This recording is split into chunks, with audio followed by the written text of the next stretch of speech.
investment being made by Iberdrola and Scottish Power. He shakes his head, but that's real investment delivering real jobs. If he would like to comment further on it, perhaps he'd like to apologise for the abject absence of any plan from the previous Conservative government in relation to the North Sea, which explains the fact that they lost 70,000 jobs on their watch. Richard Baker. Number 9, Mr. Speaker. Yeah, go ahead. Just a question. Yeah. The UK government's £50 million Scottish Defence growth deal is a true step change for Scotland's industrial base. It will support jobs, skills and regional growth.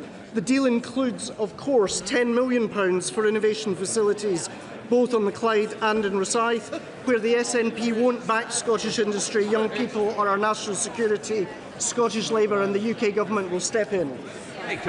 Speaker, yesterday the Secretary of State for Defence set out at a GMB conference how this government's investment in defence is delivering for British workers. Can my right honourable friend assure me he'll work with his Ministry of Defence colleagues to support Scottish yards, including Methil in my constituency, who last month delivered the Seahorse pontoon ahead of schedule, on budget, and with a skilled workforce that is ready to take on new defence contracts, including Programme Euston? So, Mr. Speaker, there is no more doubted defender of or advocate for the Navantia yard than my honourable friend. I was delighted to visit the yard a few weeks back along with him, and of course I want to congratulate them on completing the Seahorse pontoon ahead of schedule. Having visited the yard myself, I saw firsthand the expertise and commitment to the workforce and indeed the young apprentices there, and they are delivering for all of us. Before we come to Prime Minister's questions, I know the thoughts of the House will be those affected by the events in Belfast this week. I should inform the House that charges have been brought against a man following the attack on Monday night. That case is now sub judice. It is possible that other charges may be brought, including respective events in Belfast in the aftermath. I am granting a full waiver to allow members to discuss wider issues raised in the context of this incident. However, I must urge members in the strongest terms not to discuss the details of any individual case. This includes not discussing any motive or the guilt or innocence of any individual. Members should avoid wider speculation that comes with prejudicial in any future criminal trials. We now come to Prime Minister's questions. I call Melanie Ward. Question number 1, please, Mr. Speaker, and happy birthday to you. Prime Minister. Thank you, Mr. Speaker. Last week, I noted the helicopter crash in Devon, and I want to put on record our sincere condolences to the families of Lieutenant Commander Chris Gayson, Lieutenant Lily Mae Fisher, and Petty Officer Owen Green. Our thoughts are with their families at this tragic time.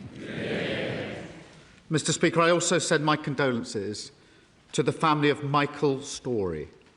Michael worked as a driver in Number 10 for over 2 decades. He was a remarkable gentleman, held in the highest regard by all that knew him, and will be deeply missed. Mr. Speaker, people are rightly sickened by the horrific attack on Monday night in North Belfast. As you have just said, the man arrested has been in court in Belfast this morning and charged. I want to thank the Police Service of Northern Ireland and other first responders and members of the public who responded with such bravery. And our thoughts are with the victim. But let me be clear, Mr. Speaker. The acts of violence and arson that followed are totally unjustified. This morning I spoke with the First Minister, the Deputy First Minister and the Chief Constable. And the Secretary of State for Northern Ireland is meeting leaders in Belfast today. We are united in calling for calm and determined to restore order, support the police and all those on the front line, and ensure that justice is done. On a lighter note, Mr. Speaker, as the World Cup gets underway, I'd like to wish the best of luck to both Scotland and England. And I too would like to wish you happy birthday. Mr Speaker, this morning I had meetings with ministerial colleagues and others. In addition to my duties in this House, I shall have further such meetings later today. Melanie Ward. Thank you, Mr Speaker, and let me associate myself with the Prime Minister's remarks about the situation in Northern Ireland and about the Scottish football team.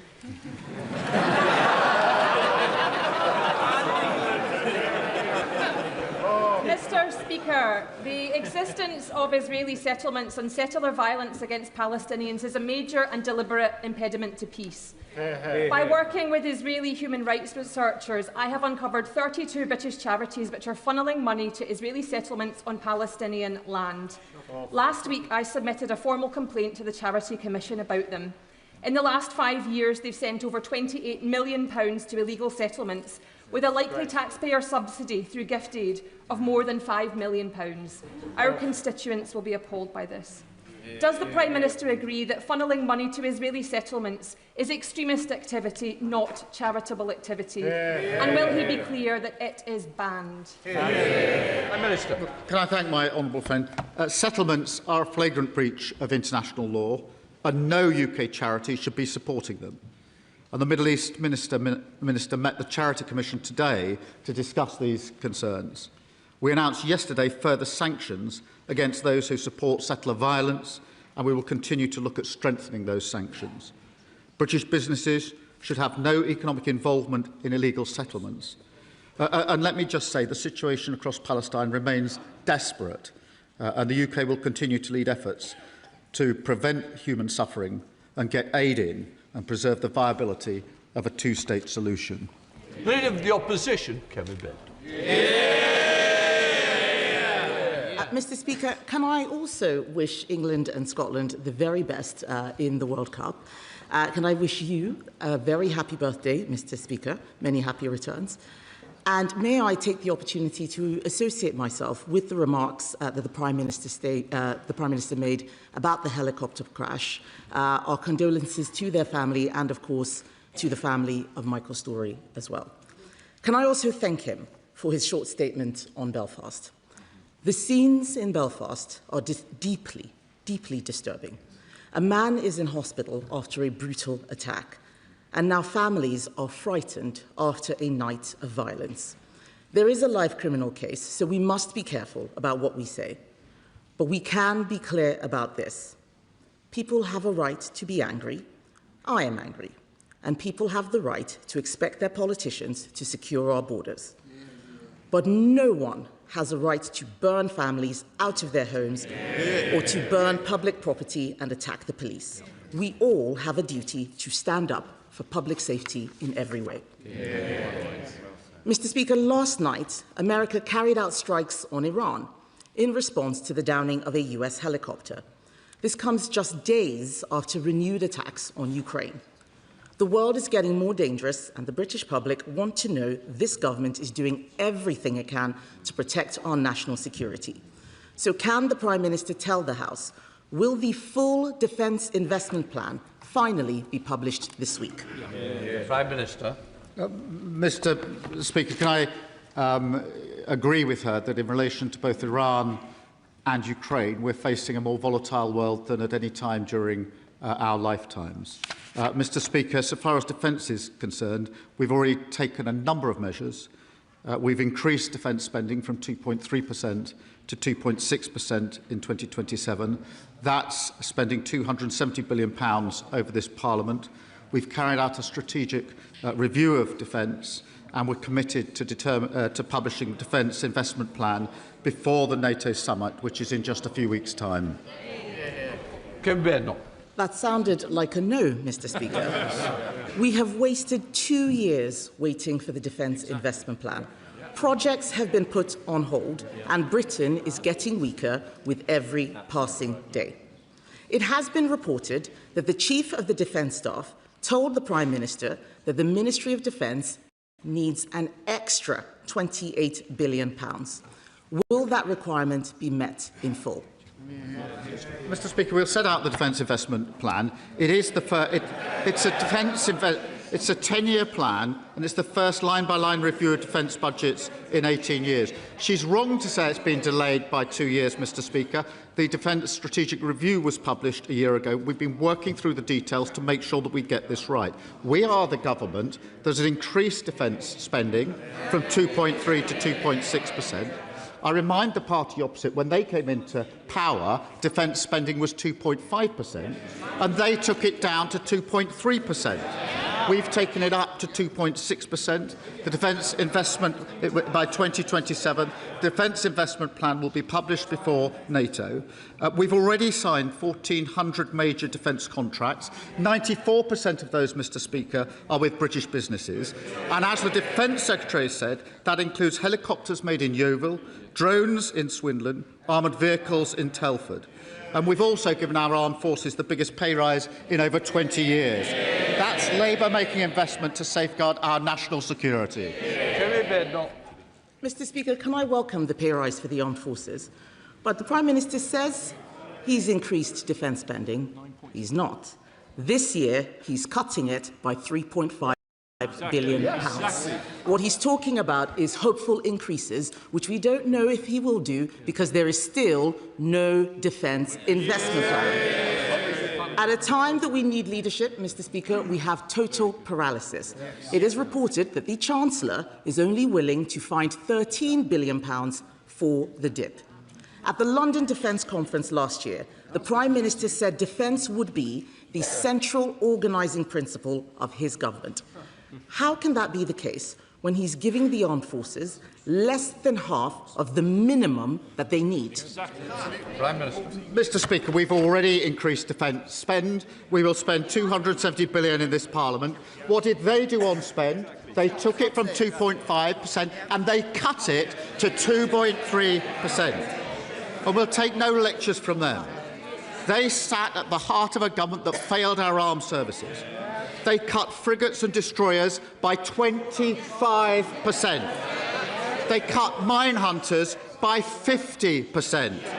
They cut the army from 100,000 down to 72,000. They missed army recruitment targets every single year for 14 years.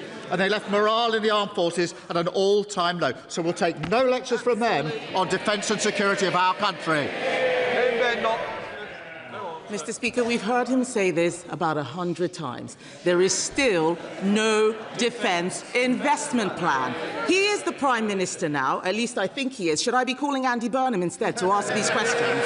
He is the Prime Minister, and the reason that he's dithering is because he doesn't know where the money is coming from. The military is waiting, the bond markets are watching. He has only 3 options: cutting spending, more borrowing, or higher taxes. We know that the Chancellor wants to put up tax to pay for it. Will the Prime Minister rule out raising taxes? Prime Minister. Well, Mr Speaker, she asked the House to simply ignore the last 14 years under what? So we may have failed the armed forces, hollowed them out, but please just forget all that and act as if it didn't happen. Well, you can't forget all that, given the damage they did to our armed services. Mr Speaker, she says forget all that. I remind the House, when they left office, 47 out of 49 major defence contracts were delayed or over budget. That is what we are fixing. And you can't just scrub away and forget. I know they want to forget the last 14 years in power, so do the British public. That's why they're sitting over there. But, Mr Speaker, we've increased defence spending. We are going to publish the Defence Investment Plan, and that will be done before the NATO summit coming up in just a few weeks' time.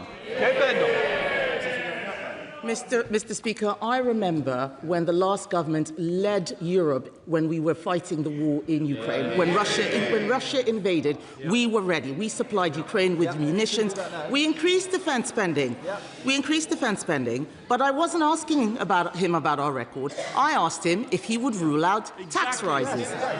He did not rule out raising taxes, so tax rises are coming. He can't borrow more because the markets have no confidence in him. The reason the Prime Minister is in this mess is because he maxed out on spending in his first 2 budgets.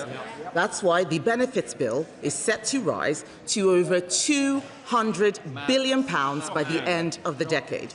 He has things the wrong way round, Mr. Speaker. He has a benefits plan until 2031, but no defence investment plan. Why not just cut welfare?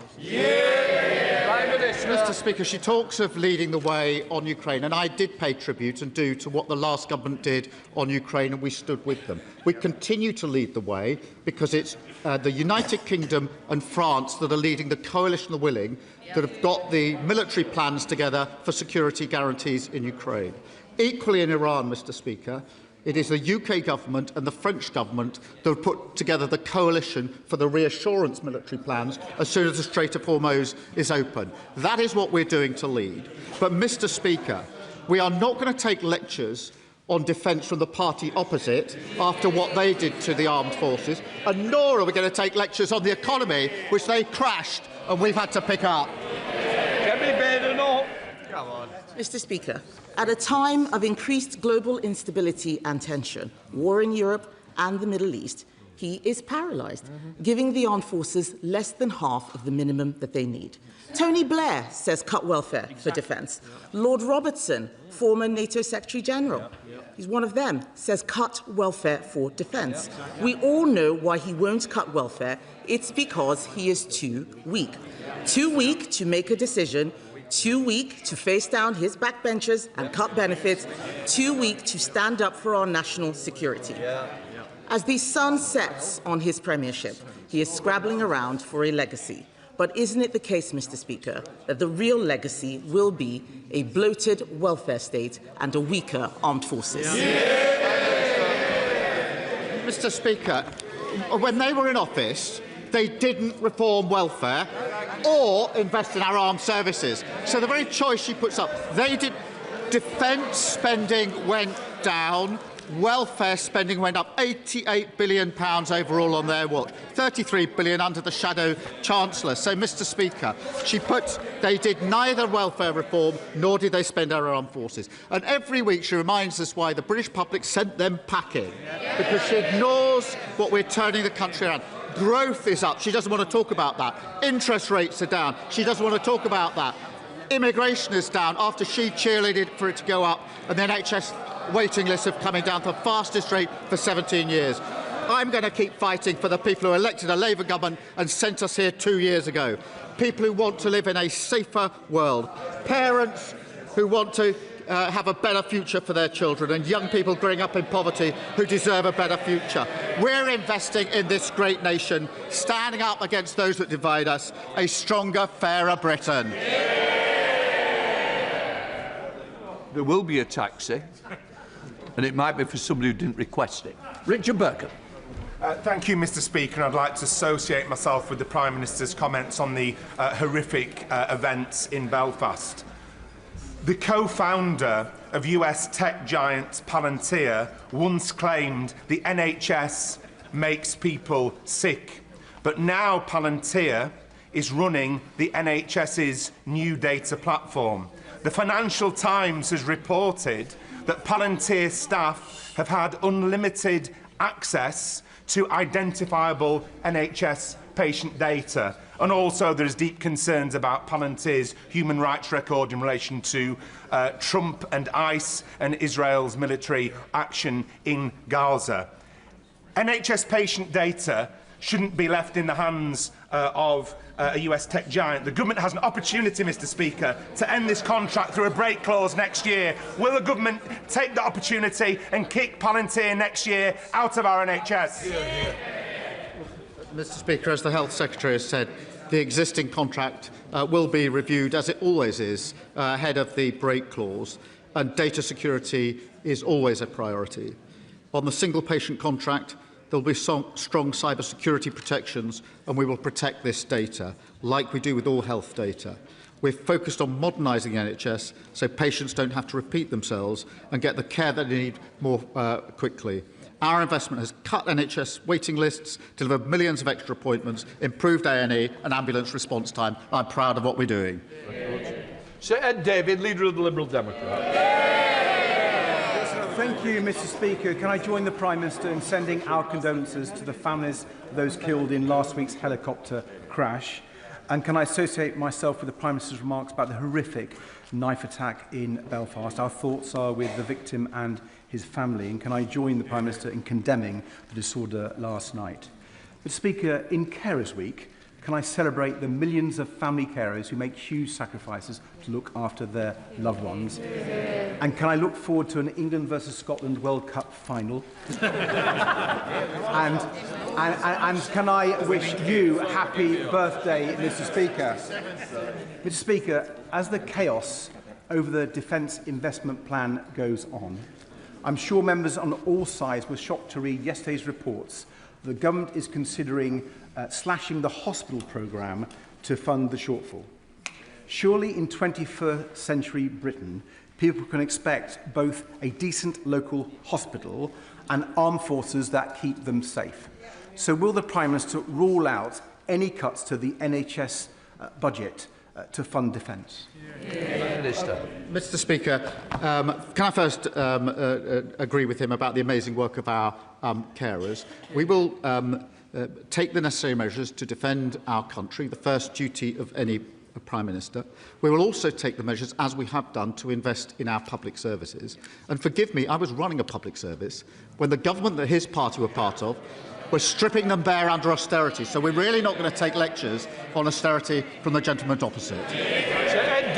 Well, I was hoping we're going to hear more about defence investment. I would urge the Prime Minister to look at our plans for defence bonds to get £20 billion into defence. But, Mr. Speaker, turning to those horrific scenes in Belfast, too many times we see the same pattern.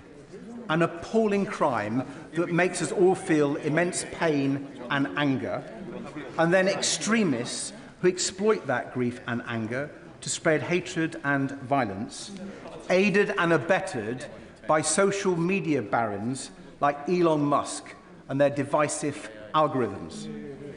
Does the Prime Minister agree this is not who we are as a country, and that it is not free speech if it's controlled by tech billionaires and their algorithms? So will he crack down properly on platforms like X that are fueling violence and hatred? Prime Minister. Mr. Speaker, we will crack down on anyone who's fueling this division. But it is really important, and I agree with him, we are heading into a very difficult situation in Northern Ireland. As I say, I've spoken to the Chief Constable, the First Minister and Deputy First Minister this morning. They are united in saying we should all be calling for calm. The police are on the front line, and it's our duty as politicians to call for that calm, and nobody who's a politician should be whipping up division and hatred. Speaker, flexible and co-working spaces play an important role in regenerating town centres like mine in Rochester and Strood. They bring more people to our high streets to spend money in our local shops and support our local economies. But recent case law has put this under threat, with valuation office agency assessments now treating many as single larger businesses. And because of this, many small businesses face not only losing their small business rate relief, but also facing potentially backdated bills of up to 3 years, in some cases costing hundreds of thousands of pounds. So will the Prime Minister please ensure that an urgent political solution is found to this problem? Can I absolutely recognise the important role that flexible working spaces play in regenerating our high streets? Where the law requires a property to be treated as a single unit, the business rates are paid by the operator, not the individual businesses. I can't speak for every case, but I will make sure that the Treasury Minister picks up with her as quickly as possible in relation to the particular issue. Gavin Robbins. Mr. Speaker, can I associate myself with the remarks of the Prime Minister in relation to the tragic helicopter crash last week? Mr. Speaker, yesterday I shared my concern that community cohesion stood on the precipice. The North Belfast attack on Monday was medieval, it was sadistic, and it's sadly been viewed by millions in this country. As reprehensible as it was, the outrageous violence, intimidation and community damage carried out last night in my constituency and in other parts of Northern Ireland require the strongest condemnation. It is impossible to share concerns about damage to our British values and then act in a way that tarnishes the very thing we should want to protect. The government's job, our collective job, is to act, to protect our country and to defend our borders. The Prime Minister knows that the man charged entered our country illegally. He passed through 2 safe countries and attained asylum in record time. Will he meet with me urgently to discuss the steps he and his government will take to ensure our values are enforced, that the rule of law in this country sustains, and that he protects and closes the open, porous border between our country and the Irish Republic? Prime Minister. Can I thank the Right Honourable Member, and can I particularly thank him and all leaders in Northern Ireland who have urged calm, particularly before what happened last night. I think in standing together with that common message was very powerful, and I thank him and others for what they did in that regard. I'm very happy to meet him and other MPs from Northern Ireland as he requests, and I think we've now identified a slot after Prime Minister's questions when we can do that. It is obviously important that we do at the first opportunity. We are all sickened by this attack, but the scenes of violence and disorder have no justification, and we need to be really clear about that. Of course there are questions that need to be answered, but destroying communities, destroying homes and driving people out of their homes is not and will never be the right way to respond to an attack like this. And I look forward to working with him and others to ensure that we get the calm response and give the police the space that they need to deliver justice. Russia Nora Ali. Thank you, Mr. Speaker. Can I also associate myself with the Prime Minister's remarks about the horrific situation in Northern Ireland? Mr. Speaker, the Mildmay Hospital in my constituency, established in 1877, has been a pioneer for HIV and AIDS care since the 1980s. Diana, Princess of Wales, made 17 visits to this unique charitable hospital, breaking through the stigma surrounding HIV and AIDS. Today, Mildmay also provides care for patients with other complex needs, relieving pressure on the NHS, and yet it's at risk of closure because of commissioning issues in the NHS. Ahead of the 30th anniversary of Princess Diana's death next year, will the Prime Minister lend his support to this iconic hospital, which was so close to her heart, so that it can survive and thrive? Minister. Well, can I thank you for raising this? And the Mildmay Hospital is synonymous with extraordinary care and compassion, as she describes. I will make sure that she meets the Health Minister to discuss the concerns that I know she has in relation to it. Mr. Speaker, as a person of colour in this House, I'm sure members will agree that I cannot be held accountable for the vile acts of individuals that share my complexion or heritage. However, there are some in this chamber who seek division to further their political ambitions. Individuals who are fueling hate against citizens of our own nation and causing hard-working, upstanding people to be afraid for their safety because of the colour of their skin. Teachers, doctors, nurses which are afraid to go to work. Words have consequences, and with eyes of the nation on us in this moment, what pure cold actions will the Prime Minister take against those inciting violence, perpetrating violence, and, more importantly, support the victims following this brutal attack in Belfast? All those involved in the violence will face the full force of the law, and quite rightly so. He is absolutely right to describe, as he does, the fear that this instills in some of our communities.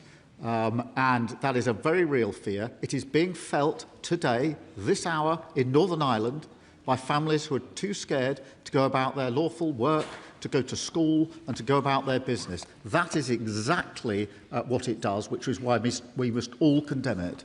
Ms. Twist. Thank you, Mr. Speaker. The British Standards Institution is 125 years old this year. And I'm proud to have been working closely with them to produce and publish BS 30480, the world's first free standard on suicide in the workplace. The standard has now been downloaded more than 12,500 times. As we all work towards reducing the number of people who die by suicide, will the Prime Minister support more workplace adoption of this standard and work with BSI and myself to achieve this? Can I start by paying tribute to my honourable friend she's been an outstanding advocate on this issue. I congratulate the BSI on 125 years of vital work. This guidance reminds us that every part of society has a role to play in suicide prevention, and it is really positive that so many businesses are putting it into practice, and I'm pleased to raise awareness of it and to encourage others who have not seen it yet to look closely at it and follow it. Richard Tice. Thank you, Mr. Speaker, and happy birthday. We all condemn, of course, the appalling violence in Belfast last night after the horrific attack on Monday.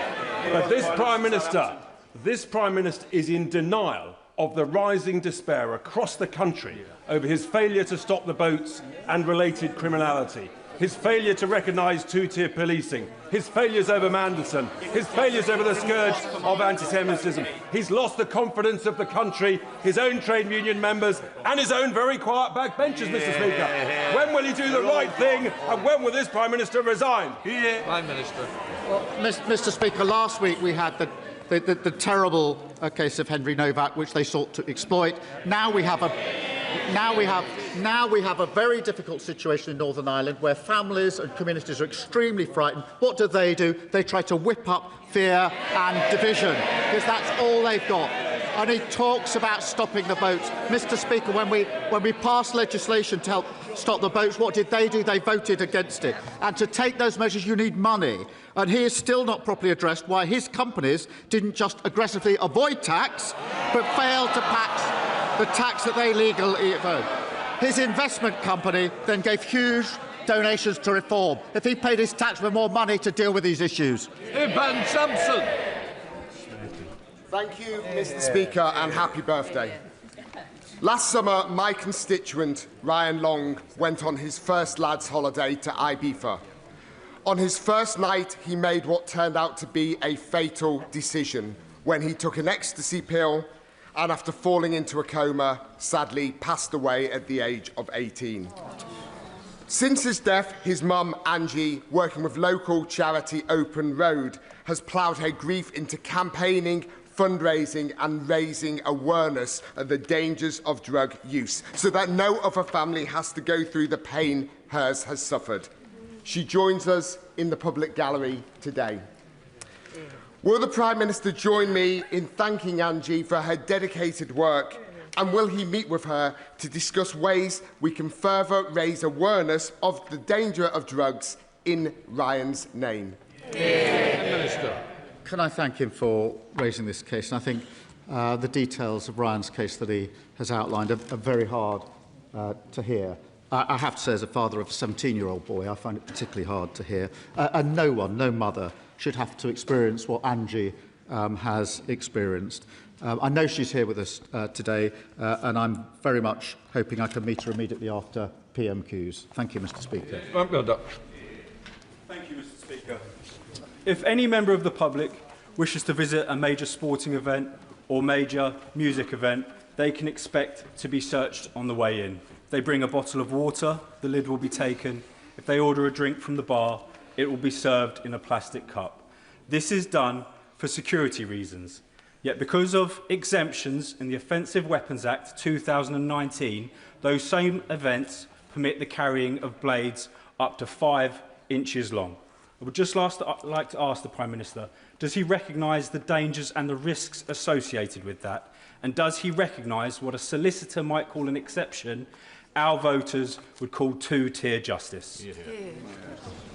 Well, Mr. Speaker, let me just be very clear. Any blade that's used to threaten or to harm others is illegal by law. Any blade.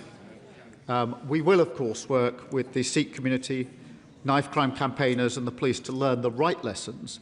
That is the responsible thing to do. And I really do think we all have a responsibility, a duty as politicians, to respond to the case that we were discussing last week and the events in Northern Ireland that we're discussing today with the calmness that leadership requires.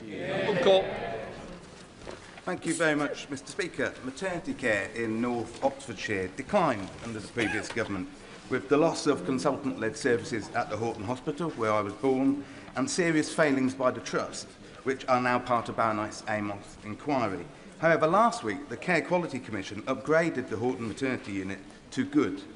Will the Prime Minister visit the Horton Hospital in Banbury to see the change that this government's £3.3 million investment into that hospital has delivered since July 2024?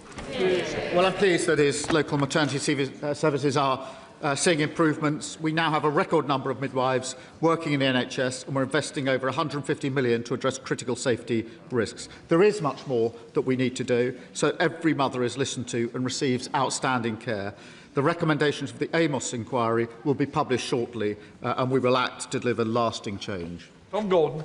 Thank you, Mr. Speaker. Earlier this year, I found myself in hospital as a result of a flare-up from living with ulcerative colitis.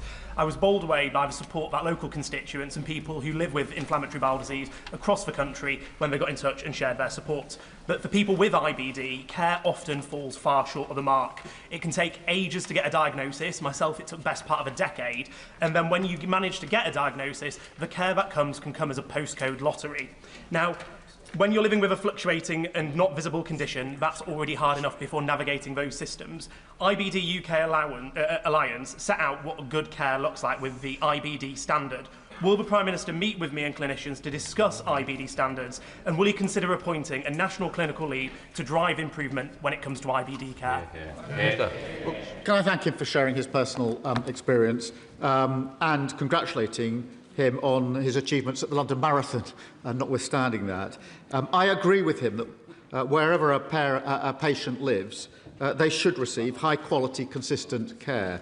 Through national improvement programmes like Getting It Right First Time, we are making sure the best practice is shared to drive up standards, but I'm very happy for ministers to give him the details of that in the way that he's raised in his question. Chris Vance. Thank you, Mr. Speaker, and many happy returns to you. And can I take this opportunity, as it is Carers Week, to thank all of the young carers and young adult carers in my constituency of Harlow for all they do all year round. Mr. Speaker, you will know, as a former teacher, I spend a lot of time talking to students, parents and teachers in my constituency of Harlow about the dangers of social media, and they're very concerned that these big tech companies are not taking their responsibility seriously. So can I ask the Prime Minister what he's doing to hold these big tech firms to account to ensure our young people are safe online? Can I thank him for the great work he's done for decades supporting young carers?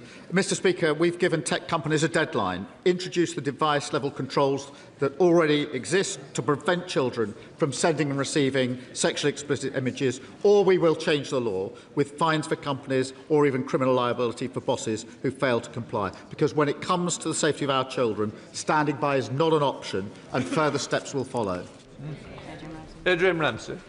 Mr. Speaker, a suppressed DEFRA report concluded that without transformational change, our food and water systems are at risk of catastrophic failure from 2030. Another suppressed Joint Intelligence Committee report concluded that there's a high likelihood of ecosystem collapse, putting food production at risk. Does the Prime Minister recognise that many of us across this House are ready to work collaboratively to address these very urgent challenges, and will he commit to publishing these two reports in full?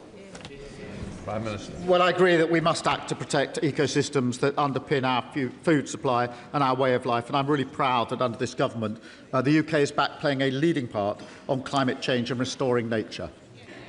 Alison Taylor. Peter Murrow pleaded guilty to embezzling over £400,000 of SNP members' funds. Thousands of pounds were spent on luxury items ranging from a salt and pepper grinder to a new Jaguar to a luxury motorhome. When party figures raised concerns, even resigned, they were silenced and ostracised by those at the very top of the SNP. Does my right honourable friend, the Prime Minister, agree that a full investigation into this national scandal needs to be held as a matter of urgency? Well, Mr. Speaker, these are clearly serious, legitimate questions that deserve answers and scrutiny. Answers and scrutiny they're not getting. I do think the Scottish Parliament should look at them closely, and I hope they'll listen to the concerns of this House. Anna Spencer. Thank you, Mr. Speaker. Running a business as a plumber, I was well used to dealing with dirty grubbiness. And there's still plenty of that dirty grubbiness behind me. Now, running a business is tough, so will the Prime Minister join me in backing That's the Problem campaign to cut VAT rates in hospitality?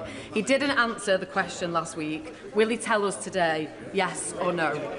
Well, Mr Speaker, I'm very glad that we're cutting VAT over the summer with our summer savings programme that I hope she will support. I do note we haven't heard much from the Green Party leader after he admitted he hadn't paid his council tax. Perhaps he's traded his houseboat for a submarine. Paul Foster.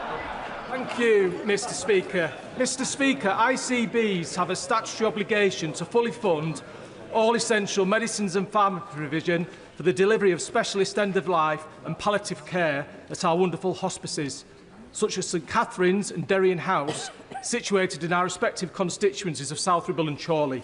However, this is not happening, as ICBs are claiming the costs are covered by the hospice's core grant. Would the Prime Minister support my private member's bill, St Catherine's Law, that seeks to place an explicit obligation on every ICB to fund all essential medicines and pharmacy provision for all our hospices separately from any core grant they receive from the NHS? Can I thank him for raising this? And as he knows, integrated care boards are responsible for commissioning palliative care and end-of-life services, including hospices, to meet the needs of their area. And that includes decisions on how services are funded, including medicines and pharmacy provisions. I'm happy to talk to him further about it. Thank you, Mr Speaker. Every time there is heavy rain, Judy Washington's driveway and garden is flooded with raw sewage. The same happens to her neighbour, and it happened last week again. Thames Water have told my office they won't even look at the situation until the end of winter 2027. It is unacceptable that a lady in her retirement is shovelling sewage from her drive and waiting for human waste to decompose in her garden. Will the Prime Minister write to Thames Water on Judy and her neighbours' behalf to compel them to sort this out? Well, can I thank him for raising this case? And it's obviously awful. If he will share further details of it with my office, I'll make sure the Water Minister picks it up and acts as quickly as possible.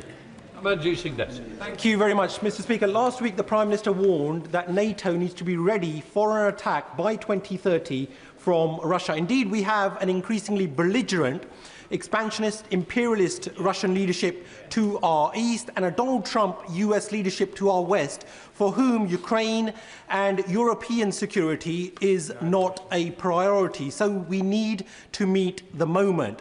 To his credit, since taking power, the Prime Minister has increased defence spending, but the House of Commons Defence Committee is adamant that we need to reach 3% GDP spend on defence. So when the Prime Minister is signing off on decisions within the Defence Investment Plan, which I hope will be, touch wood, imminently published, will he agree to that 3% GDP spend on defence? Prime Minister. Mr Speaker, he's right to raise the concerns that we have. We've increased defence spending, and the Defence Investment Plan is going to be set out very soon and before the NATO summit, which, as he knows, in just a few weeks' time. Final question, Licia Katz. Mr Speaker, Lindsay Foreman has not eaten in 32 days, and her husband Craig in 23. They are being held hostage by the terrorist government of Iran, but this government's weak words have abandoned them. So will the Prime Minister stop raising their case and start fighting for them? And he can do that by declaring today in this House that they are arbitrarily detained, something he has refused to do, and refer their case to the International Court of Justice so we get them home. Prime Minister. Can I thank her for raising this important case and give her the assurance and the House the assurance that this is raised regularly with us. The Foreign Secretary has raised it very recently. We raise it every time we can. We do everything we can in relation to this case. And we are doing everything that we can, as she would expect, as the party opposite would have done in office, and she's right to raise the case. Let the front benches change over. That completes Prime Minister's questions.